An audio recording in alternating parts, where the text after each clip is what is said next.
민수기 20장 14절부터 21절 말씀입니다. 모세는 가데스에서 에돔 왕에게 사신들을 보냈다. 임금님의 형제 이스라엘은 다음과 같이 요청하는 바입니다. 임금님께서는 우리가 겪은 온갖 고난에 대하여 알고 계실 줄 압니다. 일찍이 우리의 조상이 이집트로 내려갔고 우리는 오랫동안 이집트에서 살았습니다. 그런데 이집트 사람이 우리와 우리 조상들을 학대하였습니다. 그래서 우리가 주님께 부르짖었더니 주님께서는 우리의 부르짖음을 들으시고 천사를 보내셔서 우리를 이집트에서 이끌어내셨습니다. 이제 우리는 임금님의 영토 경계에 있는 성읍 가데스에 와 있습니다. 바라옵기는 우리가 임금님의 땅을 지나가도록 허락하여 주십시오. 밭이나 포도원에는 들어가지 않겠습니다. 샘물도 마시지 않겠습니다. 우리는 다만 왕의 길만 따라가겠습니다. 임금님의 영토 경계를 다 지나갈 때까지 오른쪽으로나 왼쪽으로 벗어나지 않겠습니다. 그러나 에돔 왕은 모세에게 다음과 같이 회답하였다. 당신은 절대로 나의 땅을 지나가지 못할 것이요. 지나가려고 꾀한다면 우리는 칼을 들고 당신을 맞아 싸우러 나갈 것이요. 이스라엘 자손은 다시 그에게 부탁하였다. 우리는 큰 길로만 지나가겠습니다. 그리고 우리나 우리의 가축대가 임금님의 물을 마시면 우리가 그 값을 치를 것입니다. 우리는 다만 걸어서 지나가기만을 바랍니다. 그 밖에는 아무것도 바라지 않습니다. 다시 그가 답변을 보내왔다. 당신은 지나가지 못하오. 그런 다음에 에돔 왕은 많은 군대를 무장시켜서 그들을 맞아 싸우러 나왔다. 에돔 왕이 이스라엘을 그 영토 경계로 지나가지 못하게 하였기 때문에 이스라엘은 그들에게서 돌아서야만 하였다. 네, 샬롬. 오늘도 말씀 앞에 나오신 여러분을 축복합니다. 여러분들은 화평에 힘쓰시며 살고 계십니까? 그리스도인들은 늘 화평을 힘쓰며 살아야 하는 사람들입니다. 왜냐하면 예수님께서 우리에게 화평케 하시는 분으로 모셨기 때문입니다. 먼저 예수님께서는 하나님과 원수된 우리 사이를 화평케 하셨고 또 이 땅에서 많은 죄인들과 또 믿음 없는 자들과 함께 하시며 그들과의 화평을 이루셨습니다. 그래서 우리에게도 예수님과 같이 사랑할 수 없는 이웃과 또 원수까지도 사랑하라 말씀하시며 화평케 하는 자가 되라 말씀하셨습니다. 그러나 인생을 살다 보면 화를 참을 수 없는 상황들이 오곤 하죠. 특별히 내가 베푼 선행에 대해서 악으로 갚을 때, 내 친절을 무례함으로, 내 배려를 당연함으로 받아들이는 그런 사람들을 만날 때는 사실 예수님의 말씀이 잘 생각나지 않습니다. 그래서 그때 생각나는 말씀은 이에는 이, 눈에는 눈과 같은 말씀으로 뭔가 똑같이 나도 대갚아주겠다. 나도 똑같이 그 사람들에게 대해주리라 라는 마음이 들곤 합니다. 그러나 말씀은 우리에게 또한 이렇게 말씀하십니다. 악을 악으로 갚지 말라. 내 선행에 대해 누군가 악으로 반응할 때 우리 역시 그 악에 대하여 악으로 반응한다면 우리가 처음 선을 행하고자 했던 어떤 그런 결단들과 또 그런 믿음의 행위들에 대해서 어떠한 열매도 맺지 못할 것입니다. 그리고 그 관계 안에서는 화평은 찾아볼 수 없게 되겠죠. 무엇보다 우리의 삶을 하나님께서 보고 계신다고 할 때 우리의 선함도 보시지만 우리의 선함을 악으로 갚은 그 사람의 악도 보시지 않겠습니까? 그렇게 우리가 그 악을 악으로 갚지 않을 때, 우리가 화평케 하기 위해 애쓰며 살아갈 때 하나님께서는 반드시 우리 행위에 대하여 갚아주실 것이고 그 악을 행한 자에게는 마땅한 보응을 행하실 것입니다. 그러니 우리는 어느 때든지 하나님을 생각하며 선을 행하고 또 화평의 관계를 위해 힘쓰는 자들이 되어야 합니다. 오늘 본문에서도 이 화평을 행한 이스라엘의 모습이 나옵니다. 본문 14절 이하를 보면 모세가 가데스에서 에돔 왕에게 사신을 보내 이렇게 말합니다. 당신의 형제 이스라엘이 애굽에서 당한 고난을 당신도 알지 않습니까? 애굽이 우리를 얼마나 학대하였습니까? 그래서 우리 하나님께서 우리를 애굽에서 인도하여 내셨습니다. 그리고 지금 우리가 당신의 땅 에돔 변방 모퉁이에 있는 가데스에 있습니다. 청하건대 우리가 당신의 이 땅을 좀 지나가게 해주십시오. 먼저 에돔 왕에게 당신의 형제라고 말하는 것은 에돔이 에서의 후손들이기 때문이죠. 그래서 에돔과 이스라엘 하면 이삭의 아들 에서와 야곱을 말하는 것입니다.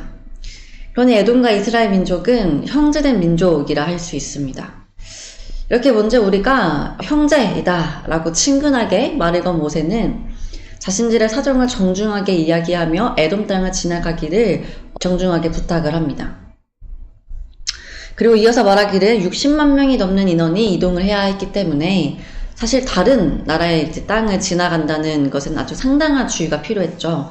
그래서 모세는 17절에서 우리가 밭으로나 포도원으로 지나가지 않고 중간에 목이 마르다고 당신들의 물을 먹지 않겠다라고 말합니다. 또한 왕의 대로로만 지나가겠다 말하는데요. 이 왕의 대로는 남북을 잇는 무역으로 암몬, 모압, 에돔을 통과하는 거대한 국제도로를 말합니다. 그러니까 장전만 60만 명이니 대략 이스라엘 민족이 약 200만 명이 이동을 해야 했기 때문에 모세는 이처럼 넓은 길로 행진할 것을 이 에돔 왕에게 요구한 것이죠. 여기까지만 보면 모세가 지도자로서 굉장히 정중하게 에돔 왕에게 이야기했다고 느껴집니다. 뿐만 아니라 에돔에게 피해를 입히지 않고 또 자신들의 백성을 지나가게 하기 위해서 애쓰고 있음을 우리가 볼 수 있죠. 그러나 18절에서 에돔 왕의 반응은 이렇습니다. 에돔 왕이 대답하되 너는 우리 가운데로 지나가지 못하리라. 내가 칼을 들고 나가 너를 대적할까 하노라 말합니다. 모세는 아마 형제의 나라이고 또 자신이 정중하게 부탁한 만큼 일이 잘 풀리리라고 생각했을 것입니다. 그러나 모세의 기대와 달리 에돔은 이스라엘의 형제관계로 받아들이지 않고 오히려 공격적으로 반응을 합니다. 만약 에돔 땅을 지나간다면 칼을 들고 나아가서 대적하겠다고까지 말하죠. 사실 이런 에돔의 반응을 보면 자존심이 좀 상하지 않겠습니까? 내가 이렇게까지 했는데 또 화도 날만 하겠죠. 그러나 모세는 그러한 모든 감정들을 다 추스리고 다시 한번 정중하게 부탁합니다.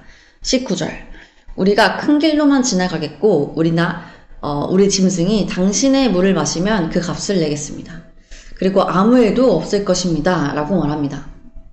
그러나 20절 너는 지나가지 못하리라 에돔 왕이 다시 한번 거절합니다. 그리고 많은 백성을 거느리고 나와서 실제로 이스라엘을 대적하기 시작합니다. 여러분들이라면 이 상황에서 어떻게 반응하시겠습니까? 이스라엘이 이렇게 반응할 수 있지 않았을까요? 아니 우리가 이렇게 정중하게 부탁하는데 칼을 들고 나와? 우리가 좋게 말하니까 우리를 무시하는 거야? 한판 붙어보자. 우리가 전쟁을 치러서 너희 땅을 한번 뺏어봐 줄게. 보통 이렇게 우리가 행한 배려나 선행 혹은 정중하게 대한 어떤 친절함에 대해서 에돔왕과 같이 적대적인 반응이 돌아온다면 화가 나고 내가 바본가? 내가 너무 약하나? 내가 너무 얕지 못하나? 라는 생각이 들어서 똑같이 적대적으로 반응하고 싶은 것이 사실입니다.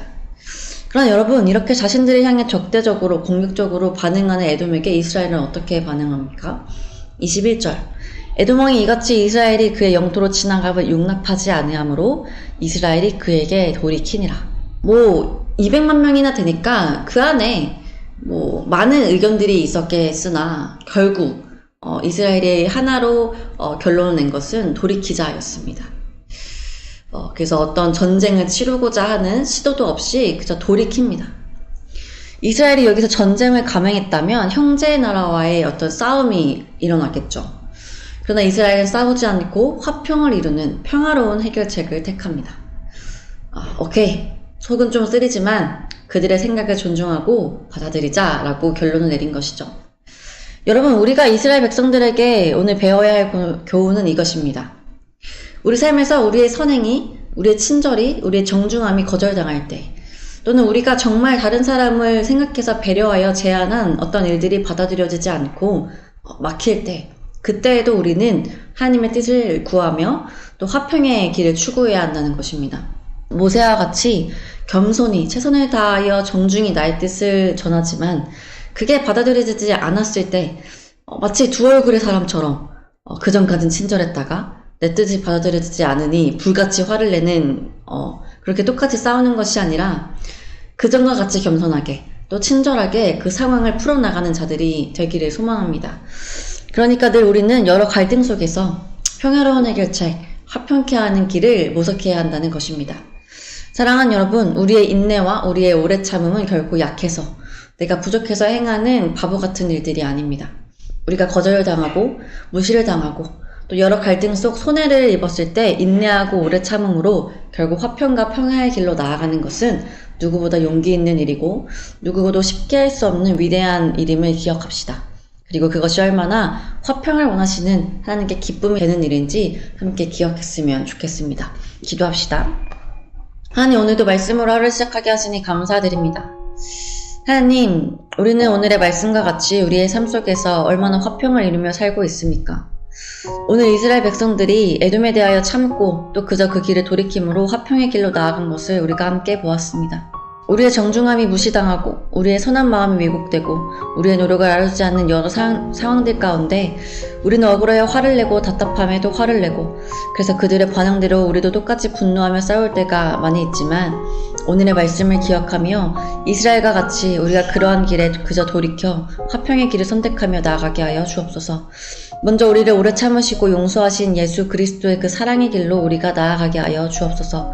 그리하여 늘 우리 삶에 분쟁과 미움, 시기와 질투로 분열이 일어나는 것이 아니라 우리로 하여금 늘 화평하게 모든 상황이 흘러가고 또 하나 되는 그런 관계들이 넘쳐나기를 소망합니다. 오늘 하루 모든 청년들의 삶이 이러한 삶이 되기를 소망하며 예수님의 이름으로 기도드립니다. 아멘.